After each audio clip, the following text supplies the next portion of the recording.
podemos ver, ¿cierto? Esto es muy parecido, oye, que está alta esta cabecera. Podemos ver, ¿cierto?, que estas son más o menos los troncos, ¿cierto?, y las grandes clasificaciones dentro del reino animal que ya habíamos visto en la primera clase. ¿Se acuerdan cuando al final de toda la clase yo les mostré una figura que mostraba las relaciones filogenéticas? ¿Cierto? Esto es muy parecido. Tal vez la única diferencia es que acá agregamos un tercer tronco, que son los mesozoos, que son organismos, la verdad es que muy simples, prácticamente no tienen una diferenciación celular, ¿ya? Por lo tanto son un tronco tal vez de organismos animales más básico. Ellos sí que realmente parecen una colonia de células más que un organismo pluricelular, ¿ya? Después tenemos los parazoa, que si bien su organización celular es muy simple, hay células que cumplen distintos roles. Muy básico, ¿cierto? Hay dos tipos de células nada más, ahí los vamos a ver, pero hay algún grado de diferenciación. Y después sí tenemos lo que son animales realmente pluricelulares, ¿cierto? Que son los eumetazoos. Y dentro de ellos, si se acuerdan, después los separamos por los planos de simetría, ¿cierto? ¿Cuáles eran los planos de simetría que podíamos tener en los animales? Esférica también. Radial bilateral. Esférica en los animales no existe, ¿ya? Y me falta otra. Que no son asimétrica. Asimétrica. Asimétrica, ¿ya? Son las tres formas de que podríamos tener de esta división. ¿Pero qué después tenemos? Sí. Disculpe, para entenderla entonces,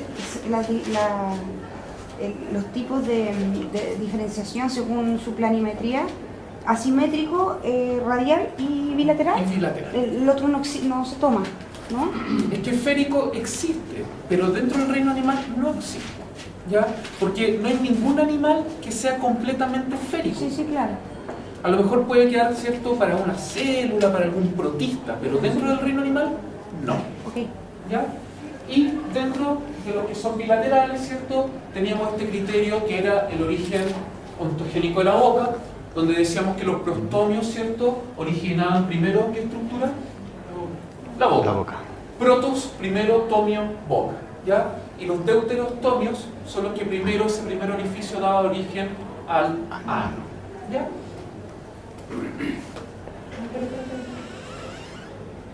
Después de esta clase yo la voy a subir chiquita.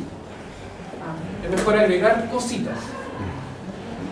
Otro criterio que utilizábamos para poder generar todas estas clasificaciones y relaciones filogenéticas son los que tenemos acá, simplemente para recordarlos, porque todo esto ya los vimos, los analizamos en la clase pasada. Niveles de organización, ¿cierto? Dijimos, dependiendo del nivel de complejidad estructural que tiene el animal, se va a ir alcanzando en distintos grupos, ¿ya? Y dentro de los niveles de organización teníamos 4, ¿cierto? Celular, tisular, orgánico y sistémico. Cada uno de estos avances evolutivos aparecía en algún grupo determinado, ¿cierto? Que eran poríferos, ¿cierto?, platelmintos, nemertinos y... Nidarios. Claro, perdón, eran poríferos, nidarios, platelmintos y nemertinos, ¿cierto? Respectivamente. ¿Profe dijo tisular, celular, orgánico con más? Sistémico. Sistémico. Claro, celular siempre va primero.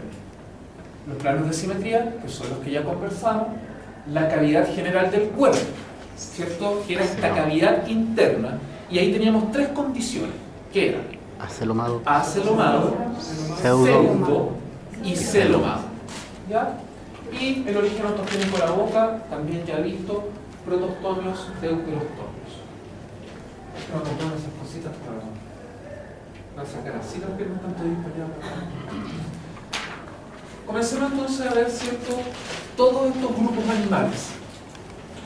Vamos a partir con el primer tronco, que dijimos que eran animales súper simples, que en el fondo parecen más una colonia de células que un animal pluricelular propiamente tal, ¿ya?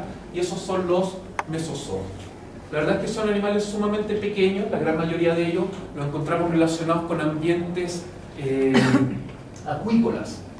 La gran mayoría, ¿cierto?, mar, aunque hay algunos que son dulceacuícolas. Este tipo de organismos, la verdad es que joden bastante a los pulpos. Se les meten por lo que es el sifón exhalante y se alojan en su interior. Son parásitos, generalmente de los pulpos, cefalópodos, ¿cierto? Eso también les da una idea. De repente uno no cacha latín ni griego, pero como que algo me suena. Céfalo, hipodos, una cabeza con pata, se parece a un pulpo, ¿cierto? Bueno, esto no es tan importante. La gastrulación en el fondo tiene que ver con la formación de las capas dérmicas. Aquí no hay un ectoderma, un meso, un endoderma, simplemente no existe. Como les dije, es un agregado celular, ¿ya? Y presentan una simetría bilateral. Son tan básicos que ni siquiera les tengo número de especies. Son de tamaños microscópicos. ¿Cómo son? Algo así. Como pueden darse cuenta, todas las células son prácticamente idénticas, ¿cierto? No hay una diferenciación mayor. Pasamos después a los poríferos, que estos sí ya son organismos con un desarrollo celular un poco más acabado, ¿ya? Aquí vamos a tener dos tipos de células simplemente. Unas que son las que constituyen la estructura externa de esta esponja o porífero y otras que constituyen unas células internas, ¿ya? Vamos viendo de acuerdo a lo que es acá. La gran mayoría de ellas son asimétricas. Las esponjas tienen formas bastante irregulares. Generalmente donde hay una esponja, ellas se reproducen por yemación. Eso quiere decir que se reproduce el material genético y salen fragmentitos de la otra esponja. Y esos van colonizando y por lo tanto pueden generar colonias bastante grandes de estos poríferos, ¿verdad? Dentro de su estructura, porífero claramente es porque tiene muchos poros. Ahí igual viene una figurita mucho más bonita. Tienen un orificio central, que es el ósculo, y tienen unos orificios laterales, que son los ostionos, ¿ya? Lo otro importante es esto, los coanocitos. Los coanocitos son un tipo de célula que tiene un collar y un flagelo, y estos están por dentro.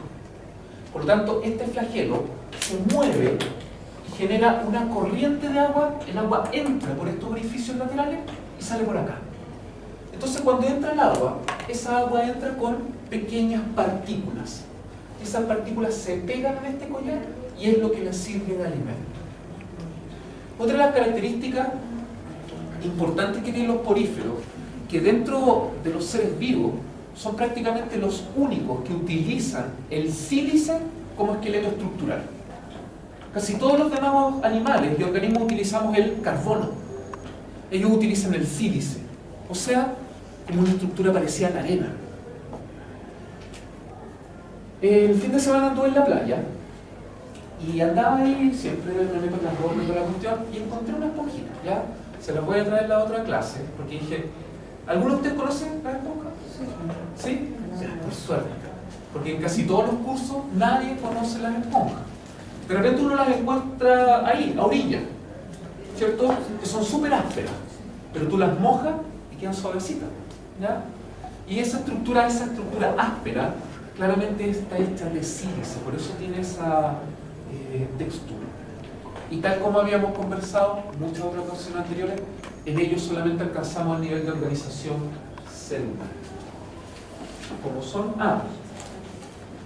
número de especies, no son tan poquitas, 15.000 especies marinas, aproximadamente 150 especies dulceacuícolas. ¿Cómo? 15.000 marinas, 150 en agua dulce. ¿Y? No, 150. Profesor, cuando da los números son los diferentes tipos de especies que existen de esponja, no es que eso, digamos, que llevan esa cantidad de mar, no, eso ya. Especies distintas. Ya, perfecto. ¿Ya? De agua dulce son mucho menores. De hecho, yo no conozco esponjas de agua dulce, solo de agua dulce.